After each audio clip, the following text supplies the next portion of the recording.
Welcome to our presentation on calibration and RERs, clarification on calibration process, and normal RER readings.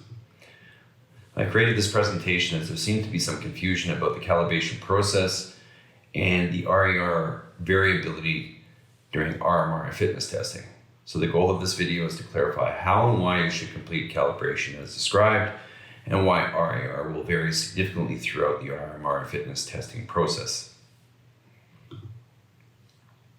For the calibration process, number one, ensure the device is warmed up for greater than 3 hours before the test. That means directly plugged in, solid green light on and flashing yellow light on without the flow sensor attached.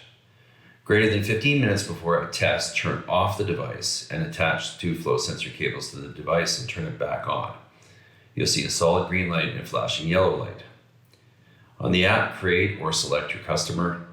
Select a test type, sync the device and heart rate strap plus or minus Moxie monitor, move to a source of fresh air, in other words, a window or a doorway, and complete ambient calibration. Calibration successful means that the calibration process was completed using the air available to the device, not that the calibration is within normal ranges. After calibration, attach the flow sensor to the mask and mount the mask and the sensor to the customer, ensuring to check the quality of the seal. Select Start Test and Start Device on the app, but wait at least 60 seconds before selecting Start Exercise on the app to check your RER readings to ensure calibration was accurate related to the gases measured during the calibration. With your customer in standing, and this is really important, they should be in standing during this process, select RER on the app and ensure your first 3 readings are between 0.7 and 1.0. It's acceptable to have between 0.68 and 1.02. Your customer shall be standing still with relaxed breathing and not talking during this period. If you see values outside this range, in other words, less than 0.68 or greater than 1.02 during this period, not during the whole test, just for the first 3 metrics, please recalibrate. Ensure to check your calibration process for errors, so go back to the beginning and make sure that you followed all the processes correctly. If you have values within this range during this period, prepare your customer for the test. In other words, put them in a reclined position for the RMR or onto their test modality, for example, their bike or treadmill for the active test, and select Start Exercise to begin the test. You will see values outside these ranges, 0.7 to 1, during the test. This is normal, and I will explain the reasons why this is normal in an RMR and a fitness test in the following video. To help clarify a few things about RER related to calibration and during the test, I'm going to use this as an example. This is a 33-year-old, 83 kilo, 178 centimeter male completing a treadmill ramp test. As I stated at the beginning of the test, there should be 60 to 90 seconds. This is where you've hit Start Test, Start Device, but not Start Exercise. And obviously when you hit Start Exercise, it'll start the warm-up period would exist here, okay? During this period, they should be still and in standing, and you should be scoring between 0.7 and 1, but we're certainly willing to accept 0.68 to 1.02. So you can see this is definitely within the ranges. You want to get 2 or 3 readings to ensure that you're in between 0.7 and 1, and if you do not get within that range, then what you're going to do is you're going to stop the test and recalibrate. Okay? When you stop the test and recalibrate, you should ask yourself some very basic questions. Number 1, has the device been on for at least 3 hours? So the device has been powered up and running, solid green light, flashing yellow light. When you attach the flow sensor, you turn off the device, attach the 2 cables, and turn on the device. Has the flow sensor had a minimum warm-up time of 15 minutes? And did you calibrate in fresh air, either near a window or a door? you should automatically question your process before anything else. If you did all those correctly, then just recalibrate the same way. Now remember, if you're in a cold climate and you're opening the door, you're going to get a lot of the off-gassing from heating exiting the window and the door. You don't want to necessarily be standing out in the cold. You want fresh air, not necessarily cold air. So these are all things to consider. Now in this particular case, they were able to then hit start exercise, which would take them into the warm-up. You'll see immediately that they drop down to 0.62. Now, think about why. The reason why is because they're starting to become active, they're stimulating delivery through the cardiovascular and the respiratory system. They're starting to breathe a little bit faster, and they're getting better, increased cardiac output. So therefore, they're going to be exhaling more oxygen. They're not working at an intensity in which the carbon dioxide levels will be up, so therefore the RER will drop. Because remember, RER is the relationship between the oxygen being expired versus the carbon dioxide being expired. So it is normal to see it as low as 0.5 or even below 0.5 during the beginning of the test after calibration between 0.7 and 1. Then what you're going to see as intensity climbs is you're going to see the RER climbing. This is normal. And in fact, what I ask you guys to do is to achieve at least like 1.15 if you can. I'm happy with 1.1, but the whole idea is to, as they change fuel systems in the final steps, in particular moving towards CRP, zone 4 and zone 5, as I've taught you, you're going to get an increase in CO2 expulsion. And you're going to get an increase in O2 utilization. So therefore, you're going to be breathing out less oxygen and more carbon dioxide as a ratio. You'll see O2 climbing steadily and then start to plateau and become a little more flat.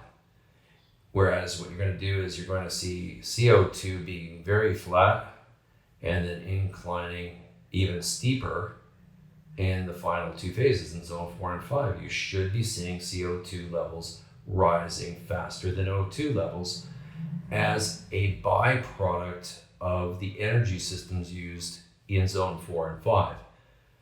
This is normal, and I've seen everything up to like 1.6, 1.8 here. So the important thing that I've taught you is you know you've got them if they're around 1.15.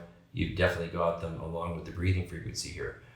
But I want to make it clear when we talk about the 0.7 to 1, it's during standing prior to the initiation of the test. And the reason why we ask you to do this is to ensure that we have a good calibration.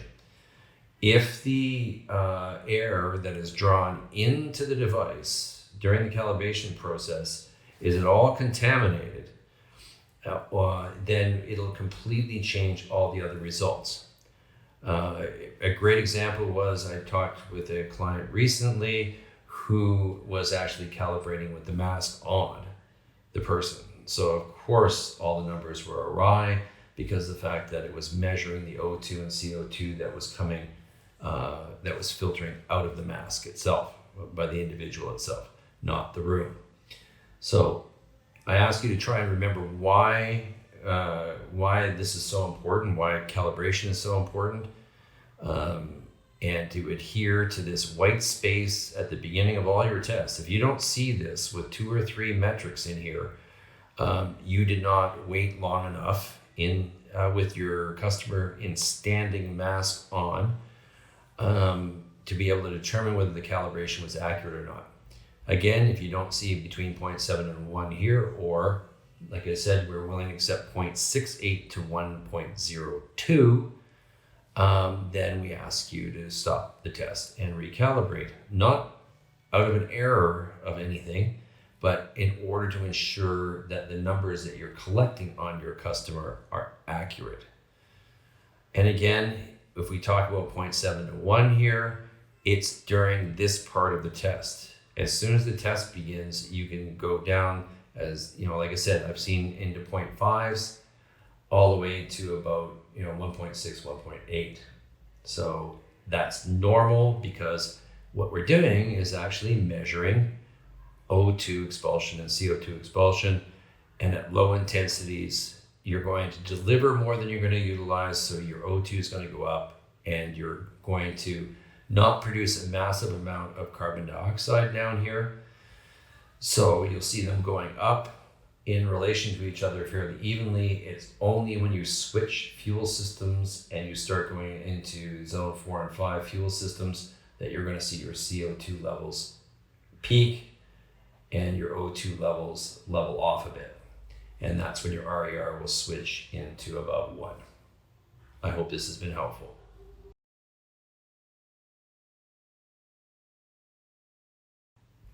I want to give you an example of an RMR for a deconditioned person. It's really important that we understand that the RER range that you'll see will be dependent upon several things. Number one is ventilation, because obviously RER is based upon VO2 and VCO2 expired. So, and the relationship between the two. And obviously that's related to ventilation. So if there's changes in breathing frequency or in volume affecting minute volume, then you're going to see changes in RER. And if you put up VE around the RER, sometimes you will see a change there. The other thing that can change it is obviously the condition of the individual itself, as well as whether they obviously have passed it or not. So if you look here, the first thing you do before starting the test is that you want them to do, you want to get a couple of metrics with them standing, still, no talking, after completing calibration. And the readings should be between 0.7 and 1, as we've stated here. Now, they can be 0.68 to 1.02, considering the potential error in the RER itself. So again, when we say 0.7 to 1, if it's 0.68 to 1.02, still acceptable. Why this is important is we need to make sure that the calibration is correct. And these could be influenced by all kinds of things, mainly the air quality of the room. So this is why it's so important to use fresh air. And we've seen situations, for example, one person was testing in the garage. They had their furnace was in the garage. Could never get it to calibrate correctly because of the fact that there was so much off-gassing for the furnace in there that it was affecting all the numbers. So it's really important to understand that in order to get an RMR, you need to have an accurate calibration, and that's based upon being able to get fresh air itself. So about 60 to 90 seconds, this is exactly 60 seconds, check your calibration in standing, and it should be between 0.7 and 1. So perfectly acceptable here. They started the test itself, and the person started it at 0.83. Now, you can wait a longer period of time after you get your first few metrics to get them down into a comfortable position. It'll just be a little bit longer here before you hit start exercise. And you can see this person ranged up to 0.97 here, 1.04. And people are going to say, well, that's impossible. And you're going, this guy is a pre-diabetic. Because of the fact that they mainly burn carbohydrate at rest, then they're going to be giving off more CO2. So therefore, they're going to have a higher RER.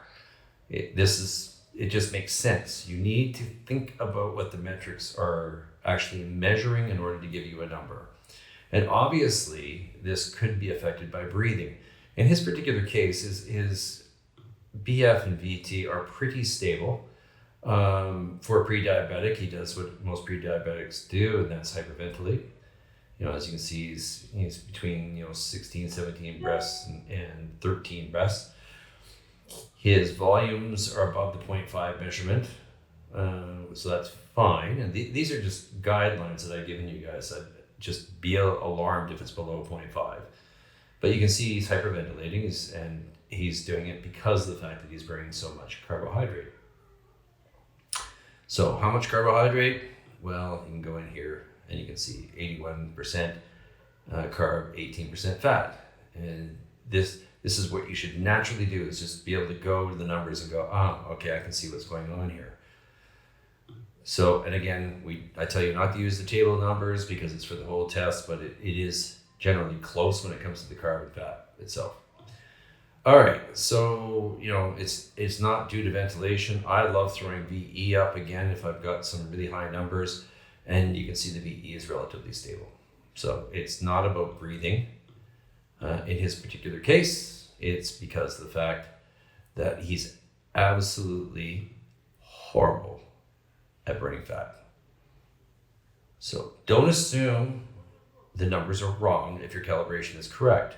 Find the real reason behind it all. In this particular case, this guy is a pre-diabetic, also confirmed through blood analysis. I hope that's been helpful.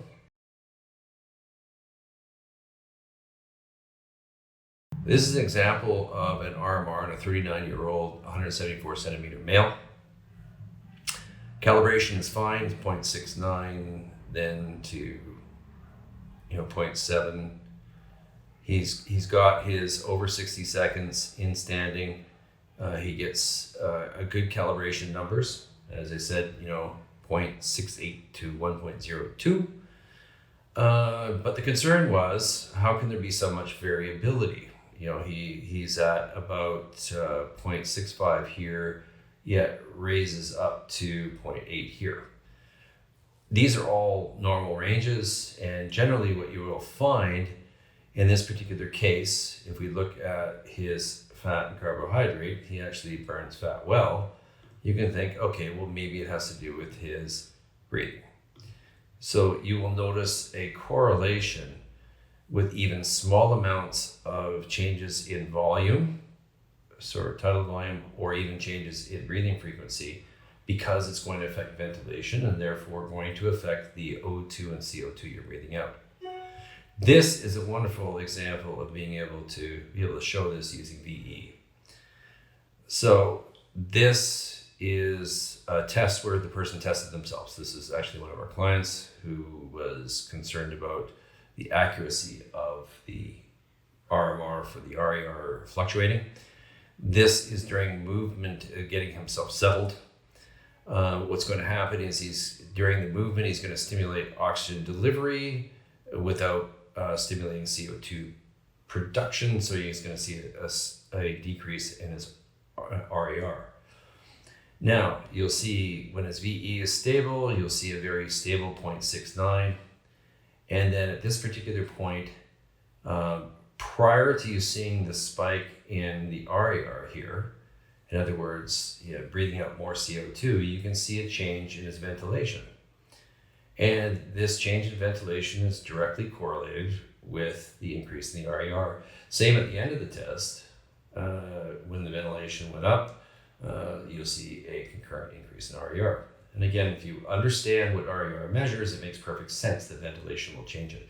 This is why it's extremely important to have your person resting, using a steady breathing frequency with a steady depth. So a deep, slow breath. This is definitely related to movement and movement changing volume and breathing frequency. So this is a very important thing to realize, is as long as your calibration is good here, you should be looking for either movement, or you should be looking at fat and carbohydrate burning percentages to be able to look at the numbers. But they will range between 0.5 and over 1 during an RMR. And it is not unusual. It just means that there is something in particular to look at with relation to breathing frequency or cellular health.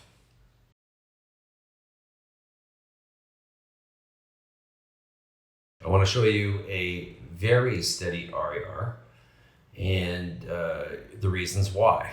So this is a 58-year-old, 82 kilo, 180 centimeter male, 0.69, 0.7, and 0.69. So perfectly acceptable RERs. For the calibration, again, the calibration should have happened before the start of the test. That's the only error that I see here. But the range of the numbers are 0.66 to 0.74. That's it. So we look at the RMR and we see this guy's a machine at burning fat. And we also see this person is a machine for breathing steadily. So therefore, you are not going to see large variations in RER on a person that has good fat burning capabilities and has good breathing. I hope this really makes it clear